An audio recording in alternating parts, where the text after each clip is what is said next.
Hello and welcome to NewFilmmakers Los Angeles in partnership with Movie Maker magazine. My name is Danny DeLillo. We're here at the South Park Center and I'm delighted to be reunited with Frank with his web series Open to It with episode 8. Let's take a look at the clip. We've already all made out together. It's not a will they or won't they, it's a will they or will they harder. Let's set some ground rules. Make sure we're always on the same page. Like the Obama. Mother always told me life is a parade. So I just want you to have all the hot gay sex that you were denied in college. Wait. Hi, Greg. But if I see him solo, It's not cheating. Is it that guy we saw come over the other night? Is he single? Why would you be asking that? I trust us. I'm fired due to love or whatever. Why are the dumb ones always so pretty and hung like centaurs? I'm not dumb. I am hung. The safe word is yes. Not that hard. name one guy who's hotter. You.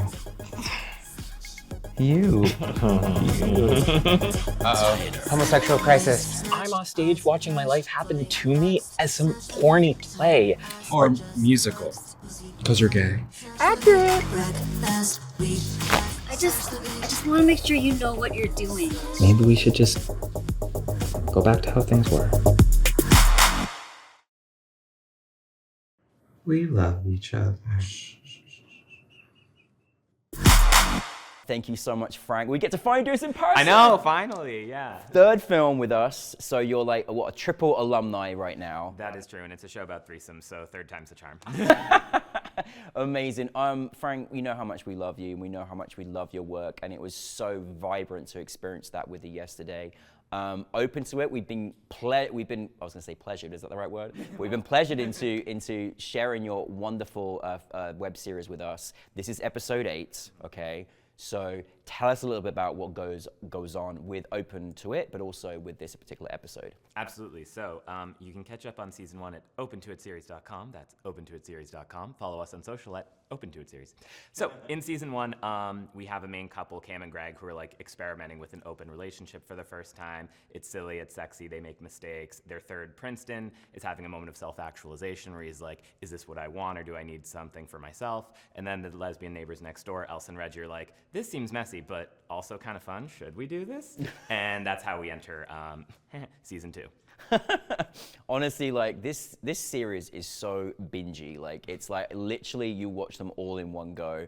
And it's so nice because the character, you're so, by the way, Frank, I love seeing you on camera. You were so good, like seriously, like it's, and your whole, I mean, goodness me, every single person just is like got such a vibrant character. Like it's amazing. You know, I think this is also like, you know, aside from being this like comedy and, you know, and it's dramatic at times, it also is refreshing to kind of have this like, kind of this central figure about topics that maybe we're kind of too afraid to talk about.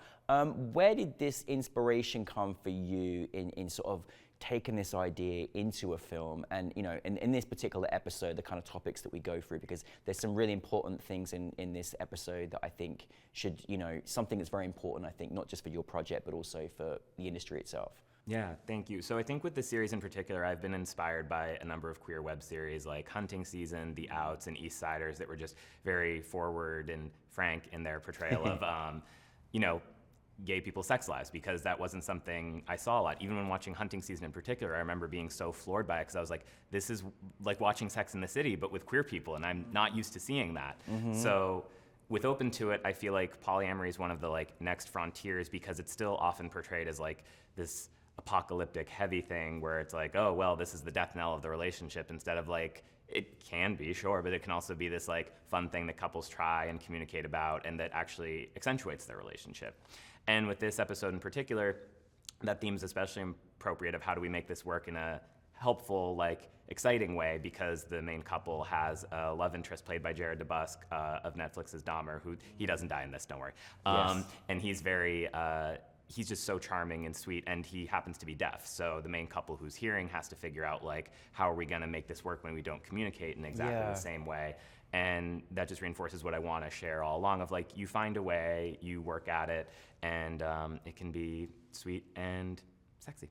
It was such a beautiful scene between the three of you. Like, I was just enthralled, just all of you, I mean, brilliantly acted, but also just, it was nice to kind of see things articulate in a very sort of like loving way, but in a loving with kindness way, and like just navigating, but also seeing connection, even though maybe communication's different, connection was there and was growing, which is so beautiful. I still, like, you know, what's so amazing, Frank, to me is that as a queer person, like, being scared to death, like when a guy would kiss another guy on camera and with my family sitting there, to then being able to jump to where you've taken us, like, I mean, wow, right? Like, how does it feel to put this out there? What's the kind of response and experience been like? Because, you know, you're taking us to the next level. Yeah, I'm so in it now that I don't always pause to think about moments like this, but what came to mind right away when you were saying that was I remember watching this gay Mormon movie called Latter Days about this Mormon man who realizes he's gay and like finds his love. And I watched that in my bedroom, and when I heard my parents' car pulling in, I would click it off right away. Yeah. I literally had the URL written down, not even saved, because I was like, I don't want them to see it.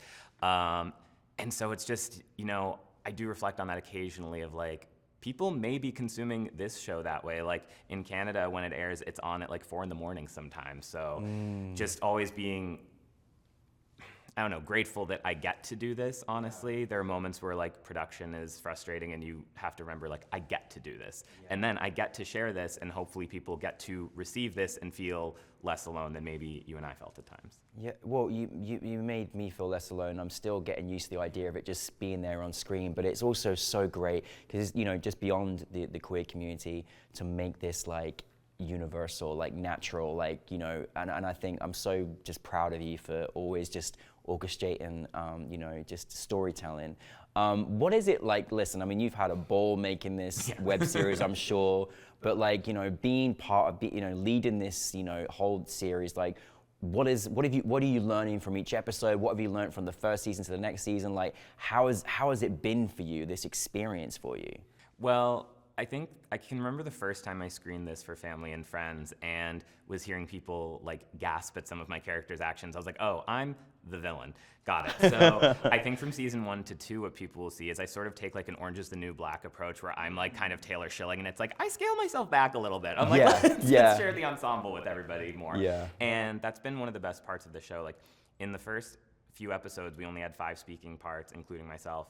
And of course, Laganja speaks and is amazing. So actually 7, fine. Yeah. So 7 people in the first 3 episodes, and in the Pride special, which is coming out on June 4th, Tuesday, as of this recording, we have 24 speaking parts, which is crazy, and a number of them in drag. So it's just really amazing to see like how it's grown over time and how many more people we get to showcase. And nothing makes me happier than like having a discovery of someone and being like, you're amazing. I can't wait to keep working with you. Like in this episode, Jasper, the love interest character's professor, she just came in and blew me away in the audition and was so funny in her first episode with just 1 or 2 lines that I like bring her back all the time, because I'm like, it's just funny to have her like end up in spaces she's not supposed to. Like in the end of season 2, she shows up at the naked pool party because she accidentally gets an invite and is just kind of like, the guys here are so hot, I love it.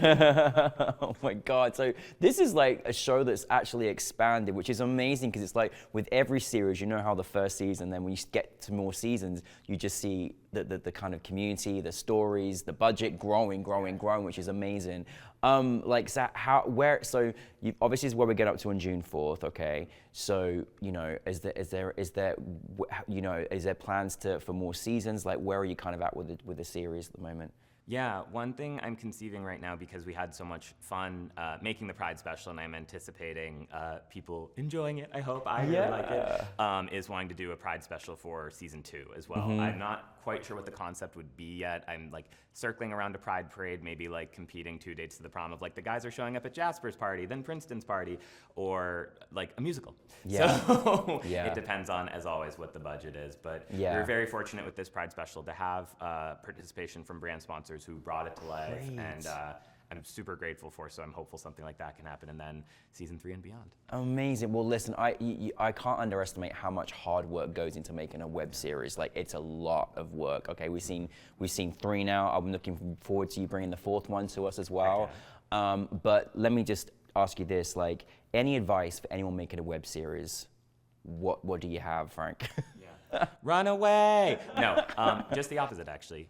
You can do it. Yeah. It's so easy to talk yourself out of it and to say, like, oh, but the money, but the time, but you just kind of need to give yourself the yes. I think that's what, honestly, this all came from. I'd been working on a kids' TV show where I felt like they were telling me, like, don't include queer characters, don't include storylines like this, don't. And I was like, I'm tired of all the don'ts. And so, like, it is not always easy, but when you surround yourself with a team who sees it the way you do and who really enjoys participating, and I can honestly say, like, my friendship circle has evolved from doing this project, so it's impacted my life in every way imaginable, and, like, just keep telling yourself yes, and you can make it happen. We love you, Frank. Thank you so much. Like, thank you for being here. Hopefully you're going to keep making films for us and bringing more to us, right? Please. You won't be able to get rid of me. And Okay, the next interview will good. be like, Frank, stop making films. No, You get it. never, never, never. And just thank you for being a trailblazer. And, you know, without people making stories like yourself and the whole of everyone from yesterday, you know, we wouldn't be where we are today. So I appreciate you. Thank you. And just so the audience knows, we even in this episode included heterosexual romance because straight people deserve to be included too. That's true. What we do on Open. That's true. Yeah, inclusivity for all, exactly. Frank, everybody, thank you so much. You can catch Open to It at OpenToItSeries.com. That's OpenToItSeries.com. And follow us on social at OpenToItSeries. Thank you, Frank. Thanks very much.